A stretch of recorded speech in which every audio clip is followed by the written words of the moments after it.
그래서 이분이 정신의학과라고 했잖아요. 그러니까 정신과 의사인 거죠. 근데 이제 임상병동에서 좌뇌에 혹은 우뇌에 혹은 뇌경색이라든가 혹은 암이라든가 종양이라든가 이런 극단적인 문제가 있으면서 좌뇌에 문제가 있거나 우뇌에 문제가 있는 사람들을 분석을 하기 시작을 했습니다. 임상적으로.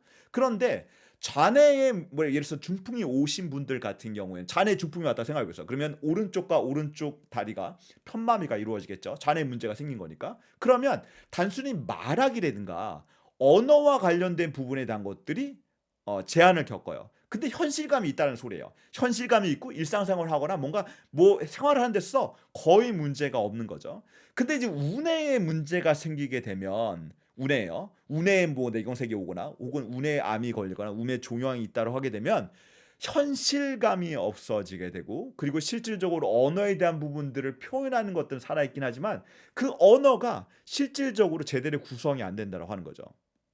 그리고 여기에서 보시는 것처럼 외부 환경을 보고 운해에 문제가 있으신 분들 같은 경우는 이런 것들이 다 제대로 인식이 안 돼요. 그러니까 뭐 시계를 한번 그려보세요라고 하면 이렇게 보시는 것처럼 내 왼쪽에 있는 실제로 공간에 대한 것들이 다 사라져 있습니다. 그리고 집을 그리는 것도 마찬가지고 꽃을 그리는 것도 마찬가지고 그리고 내가 기억한 것들을 토대로 해서 한번 얼굴 사람을 그려보실래요? 혹은 시계를 그려보시려고 했을 때 좌뇌 문제를 가지고 있는 사람들은 이런 것들을 제대로 다 표현하는 데 비해서 우뇌 문제를 가지고 있는 사람들은 보세요. 사람 얼굴을 그렸을 때 왼쪽에 대한 공간에 대한 인식이 없습니다. 그리고 시계도 마찬가지고. 그래서 공간 인식에 대한 부분에 대한 것이 운해를 통해서 뭔가 굉장히 왜곡된다라고 하는 것이죠. 이 문제가. 그리고 제가 실제로 보게 되면 이런 뇌경색이라든가 뇌암이라든가 뇌종양이 없다라 해도 운해 기능이 저하된 사람들 같은 경우에는 보통 그 딜루전이라고 얘기하잖아요. 환청이나 환시가 보이는 사람들이 굉장히 많아요. 그러니까 내가 뭐 예를 들어서 제가 이제 제가 일례로 소화 그러니까 위장관 장애 때문에 뭐 며칠 동안 이제 입원하시고 이제 잘그 영양 공급이 뇌로 잘 안 돼서 그 위장관에 급시한 문제를 겪어서 그런 형태로 이제 좀 뭐랄까 입원도 하시고 퇴원하신 분을 이제 그 일례로 들어본다 하면 이분은 환시가 보여요. 누가 와가지고 계속 두들긴대요. 근데 실제로 그렇지 않거든요. 그 남편분이 와가지고 그런 적이 없는데 계속 요새도 환시가 보인다고 하고 그리고 인지 과정에 대한 부분들 계속적으로 문제를 겪는 거죠. 그러니까 현실감이 사라지게 되는 겁니다. 현실에 내가 발을 디딛고 살면서 현실에 대한 것들을 모니터링하고 그걸 바탕으로 해서 내가 제대로 된 분석을 할 수 있도록 도와줘야 되는데 운해에 대한 잘못된 기능들이 그런 여러 가지 부분들을 가능치 못하게 한다는 것이죠.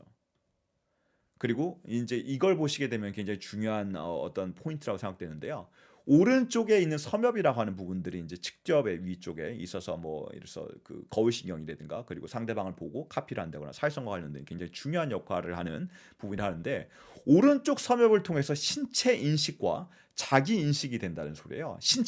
신체를 제대로 인식을 하고 내 몸을 내 스스로 잘 움직일 수 있고 그리고 내가 넘어지지 않고 공을 찬다거나 내가 균형을 잡을 수 있던 그런 부분들이 자아 인식의 개발에서 굉장히 중요한데 그게 오른쪽 대뇌와 굉장히 밀접하게 관련이 있다고 하는 것이죠.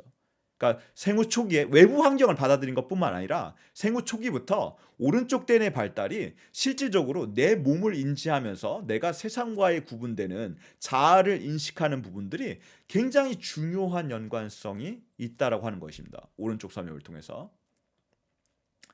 그리고 여러분들 그 꼭 오른쪽 뇌의 부분들이 아까 얘기한 것처럼 뭐 뇌종양이나 뇌암이 아닐지라도 거식증에 대해서 들어보실 것 같아요. 섭식장이라서 에노렉시아 너버스라고 얘기하는데 이 사람들의 특징들을 한번 보자고요. 살을 빼려는 지속적인 행동, 강박처럼 하는 겁니다. 체중 감소, 그리고 음식과 체중과 연관된 부적절한 집착, 음식을 다루는 기이한 행동, 그리고 살이 찌는 것에 대한 강한 두려움, 공포들이 굉장히 많아. 왜냐면 현실적으로 그 부분에 대한 것들을 잘 인지를 못하니까. 그리고 쟤네에 대한 왜곡적인 인식들이 계속적으로 있어요. 그러면 이제 거식증에 대해서 제가 잠깐 설명드렸는데 거식증은요 이런 특징들을 반복을 하는데 아동들도 한번 봐보세요.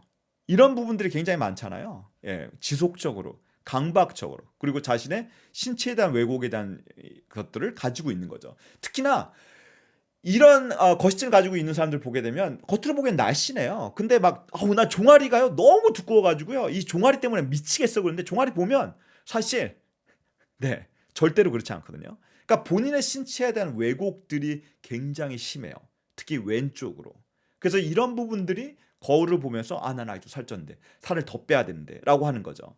그래서 이 거식증도 마찬가지로 우뇌와 관련된 부분들 연관성이 아주 많이 있습니다. 그래서 대뇌가 입력하는 시스템, 학습과 관련해서 굉장히 중요하죠. 학습은 뭡니까? 시각, 청각을 바탕으로 해서 입력을 하잖아요. 근데 대뇌가 입력되는 학습 시스템과 연계되는 부분들을 보게 되면 객체들을 아까 제가 새들을 비유로 해서 말씀드린 것처럼 내가 뭔가 이렇게 보세요. 이렇게 망원경처럼 해서 이 객체를 계속적으로 내가 보면서 이걸 할 건지 이 객체에서 떠나서 이 전체를 볼 건지에 대한 부분들이 동시에 이루어지고 있다는 소리입니다. 그 관계에 대한 것들을 그리고 전체적인 맥락을 볼 것인지 그리고 그걸 통해서 내가 지금 집중해야 되는 것들 현실적으로 뭐가 필요한지에 대한 것들을 해야 되는데 그런 현실감이 없어요. 뭘 해야 되는지 몰라요. 뭘 해야 되는지 가르쳐도 네, 보려고 하지 않아요. 네.